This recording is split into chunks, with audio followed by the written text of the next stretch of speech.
Destur! Sultan Süleyman Han Hazretleri! saacad iyo bar gudaheed waxaa lagu ciribtiray ciidan gaarayay 200 kun oo askari iyo boqorkoodii. wuxuu ahaa dagaal lagu tiriyo dagaalkii ugu yaabka badnaa uguna dhaqsiyaha badnaa ee uu adduunku arko. hogaamiyihii hogaaminayay garab ka mid ah garabyadii dagaalamayeyna wuxuu ahaa Suleymaan al-Qaanuuni. xilli ka mid ah xilliyada sheegidda magacan oo keliya ayaa ahayd mid xambaarsan argagax iyo cabsi. waxaa lagu tiriyaa inay ahayd xilligii ay dowladda Cismaaniyiintu ugu awoodda badnayd, waxaana loo yaqaan qarnigii dahabiga ahaa. gobolladii iyo deegaanadii ay ka talin jireen Cismaaniyiintuna waxay ku fidsanaayeen 3 qaaradood. muuqaalkeenna maanta daawadayaal waxaan ku eegaynaa taariikhdii Suldaan Suleymaan al-Qaanuuni iyo sidoo kale dhacdadii Mohaakis ee lagu ciribtiray 100,000 kun oo ciidamada Hungary ah. magacaygu waa Cabdiraxmaan Cumar, halkanina waa Waaberi Media. ku soo dhawaada daawadayaal muuqaalkeenna maanta.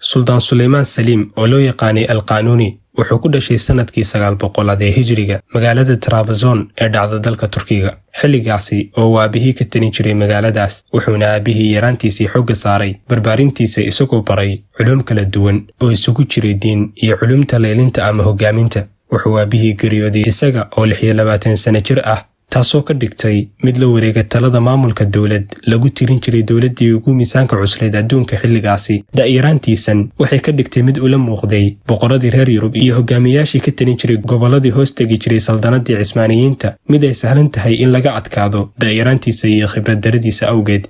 laakiin Suleymaan ma noqon sidii ay ka filayeen. sanadihii ugu horeeyey xukunkiisa Suleymaan al-Qaanuuni wuxuu wajahay dhaqdhaqaaqyo kacdoon oo ka jeediyey in wax dagaal ka baxsan xuduudda saldanadiisa uu galo. kacdoonadan oo tiro ahaan gaarayay 4 kacdoon. waxaa ka mid ahaa kacdoonkii Shaam oo uu hogaaminayay waaligii Shaam. waali xilligaasi wuxuu ahaa sida jagada guddoomiye gobol maanta oo kale.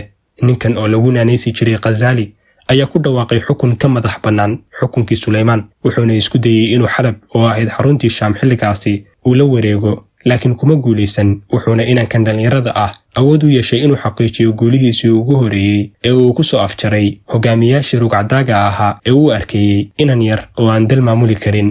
sidoo kale waxaa ku xigay kacdoonkaasi kacdoonkii Masar oo uu hogaaminayay Axmed Shaah. ninkan wuxuu ka mid ahaa raggii ugu awoodda badnaa hogaamiyaashii Cismaaniyiinta. markii uu Suleymaan talada la wareegayna wuxuu isku arkayay inuu xaq u leeyahay in loo magacaabo jagada Sadrul Acdam oo u dhigmaysay xilligaasi jagada ra'iisul wasaare maanta. laakiin Axmed Shaah wuxuu u magacaabay Suleymaan maamulka dalka Masar, taasoo ku beertay caro kana dhigtay mid markii uu tegay Masarba ku dhawaaqa xukun ka madax bannaan xukunkii Cismaaniyiinta. laakiin sidoo kale kacdoonkan ma sii raagin oo uu soo dabar jarmay. sidoo kale waxaa jiray 2 kacdoon oo ay hogaaminayeen hogaamiyayaal Shiica ah, kuwaasoo iyaguna ku dhammaaday isla masiirkii kuwii ka horeeyey. kadib markii uu Suleymaan ku guulaystay soo afjarka kacdoonnadaasi, wuxuu u jihaystay ballaarinta dhulka saldanadii uu aabihii ka dhaxlay. wuxuu jideeyey go'aano iyo qawaaniin uu dib u habayn ugu samaynayo haykalkii dowladnimo ee saldanadii Cismaaniyiinta. go'aanadan iyo qawaaniintan oo ahaa kuwo aad u tiro badan ayaa ka dhigtay Suleymaan mid lagu naanayso Suleymaan al-Qaanuuni. kadib markii uu dib u habayn ku sameeyey nidaamkii dowladeed, sidoo kalena uu gacan adag ku qabtay maamulka degmooyinkii iyo gobolladii hoos imaanayay, wuxuu bilaabay Qaanuuni inuu u jihaysto dalalkii Yurub oo uu tan iyo yaraantiisiiba ku taameeyey inuu mar uun gaarsiiyo taladiisa. waxaana xilligaasi ku soo biiray maamulkiisa badmaaxe la odhan jiray Khayraddiin Barbaruusa oo ahaa hogaamin jiray tiro koox ah oo weeraro ka geysan jirtay xeebaha Spain iyagoo bartilmaameedsan jiray maraakiibta reer galbeedka u raran. kusoo biiritaanka Khayraddiin oo kusoo biiray ciidamada dowladdii Cismaaniyiinta wuxuu cududii u kordhiyey dowladdii Cismaaniyiinta ee uu hogaaminayay Suleymaan al-Qaanuuni. waxay gaartay cududda ciidamadii Cismaaniyiintu heer ay boqoradii Yurub weydiistaan garab marka ay iyagu istagaalayaan, sida dhacday xilligaasi oo uu boqorkii Faransa weydiistay Suleymaan al-Qaanuuni inuu ka caawiyo dib u soo celinta magaalada Nice oo xilligaasi Faransiiska lagu xoogay. sidoo kale cududdan ciidan ayaa ka dhigtay Cismaaniyiintii kuwo maamula dhammaan marinbiyoodyada ugu muhiimsan adduunka, waxayna ahayd dowladda keliya ee la socon jirtay dhaqdhaqaaqa ganacsi ee xeebaha maraya adduunkoo dhan. waxaa lagu tiriyaa mid ka mid ah dagaaladii ugu yaabka badnaa ee ka dhaca adduunka. saacad iyo bar gudaheed waxaa lagu ciribtiray ciidan gaarayay 200,000 oo askari iyo boqorkoodii, waxaana lagu furtay dhul lagu tirin jiray dhulkii ugu difaaca adkaa Yurub. sanadkii 1526 miilaadiga waxaa la wareegay xukunka dalka Hungary boqor la dhihi jiray Fiilaadkii labaad. waxaa jirtay xilligaasi lacag canshuur oo kale ah oo ay dalalkii Yurub badankood siin jireen dowladdii Cismaaniyiinta si aysan u soo weerarin, sidoo kalena ay u difaacdo haddii ay weerar la kulmaan. dalka Hungaryna wuxuu ka mid ahaa dalalkaasi bixin jiray lacagtan, laakiin markii uu yimid ninkan lagu magacaabi jiray Fiilaad, wuxuu go'aansaday inuu joojiyo gebi ahaan lacagtan, wuxuuna ku sii darsaday intaas inuu surka ka jiray ergeygii Suldaan Suleymaan oo u diray si uu ula soo hadlo. dabcan xilligaasi in ergey la dilo waxay ka dhignayd shaacin dagaal. Suleymaan markii ay soo gaartay fariinta in la dilay ergeygiisii, wuxuu amray in la diyaariyo ciidan si gebi ahaana u tirtira xukunkii boqortooyada Hungary. 22 Rajab sanadkii 932 Hijriga ayuu u soo boqolay Suleymaan oo hogaaminayay 100,000 oo askari dhanka dalka Hungary. sidoo kale boqorkii kibirlowga ahaa ee Fiilaad ayaa isna u soo baxay iska dhicinta duulaankan, wuxuuna isna hogaaminayay 200,000 oo askari. dabcan sida muuqata ciidamada Hungary waxay laba jibaar ka badnaayeen ciidamadii Cismaaniyiinta, laakiin waxaa dhici doonta dhacdo ilaa maanta uu adduunku aad ula yaaban yahay. 12 Dilqacda sanadkii 932 Hijriga salaadii subax kadib ayuu Suleymaan hor istaagay ciidankiisii, wuxuuna bilaabay inuu u jeediyo hadal oo ugu boorinayo kuna xamaasad gelinayo, wuxuuna ku dhiirigeliyey jihaadka, isagoo ku soo gabagabeeyey hadalkiisa oraah ahayd kasoo qaada in maanta ay idiin jeedo ruuxdii Nebi Maxamed, naxariistii nabadgelyo korkiisa ha ahaatee, taasoo sababtay ilinta ciidamadii Cismaaniyiinta kana dhigtay kuwo ku dhiirada dagaalka. salaadii casar kadib ayay bilaabeen ciidamadii Hungary inay soo weeraraan ciidamadii Cismaaniyiinta, laakiin Cismaaniyiinta ayaa isku qaybiyey 3 qaybood oo kala dambeysay. ciidamadii hore waxay ka dhigeen fardoolaydii, kuwaasoo shaqadoodu ahayd inay iska caabin yar ku sameeyaan ciidamadii Hungary kadibna ay dib u soo rogaal celiyaan, halka labadii cutub ee kale oo ahayd ciidankii intiisii ugu badnayd ay ku sugayeen koonaha shishe ee webiga.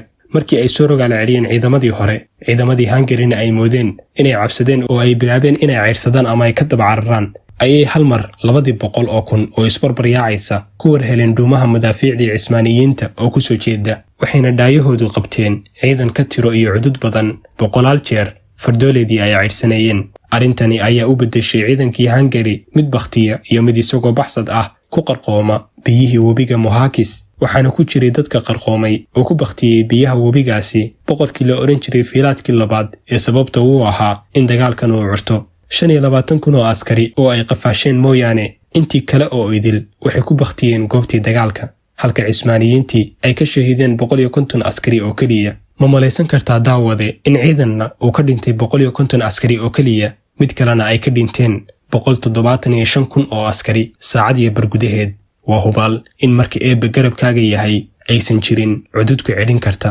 dhacdadan ayaan weli ka go'in maanka reer Hungary heer ilaa maanta oo la joogo 400 oo sano ay adeegsadaan marka dhibaato ku dhacdo oraah ah waxa ay ku dhacday mid ka daran tii Mohakis. marka laga yimaado awooddii iyo haybaddii ciidan ee uu yagleelay Suleymaan al-Qaanuuni 46daasi sano, sidoo kale waxaa lagu tiriyey in xilligiisii ay ku tallaabsatay dowladdii Cismaaniyiintu horumar dhanka aqoonta iyo dhismaha gudaha ah. waxaa xilligiisii la yagleelay masaajidadii ugu waaweynaa xilligii Cismaaniyiinta sida masjidka Suleymaaniya oo ilaa maanta ku yaal magaalada Istanbul, waxaana awood ku lahaa xukunka wadaadada diinta heer lagu tilmaamo Suleymaan al-Qaanuuni hogaamiye aan go'aan qaadan jirin ilaa uu u noqdo wadaadadii diinta. intuusan dhiman ka horna wuxuu amray in marka uu dhinto lagu agduugo sanduuq uu ku aruurin jiray dhammaan fatwooyinkaasi. Suldaan Suleymaan al-Qaanuuni wuxuu geeriyooday sanadkii 1566 isagoo ku sugan magaalada Sigoorta oo uu rabay inuu furto. wuxuu geeriyooday isaga oo jooga goob dagaal iskuna diyaarinaya furashada magaalo cusub oo uu ku ballaarinayo dowlad uu qabsaday iyadoo awood aan saa u weyn lahayn, una beddelay hoos ama har uu ku harsado qof walboo ku abtirsada diinta Islaamka, waxayna u noqotay hoy ama deegaan qof walboo dulmane ah diintu raba ha haystee. waxaana sidaasi ku soo afjarantay nolosha mid ka mid ah hogaamiyeyaashii ugu muhiimsanaa islaamka khaliifooyinkii kadib.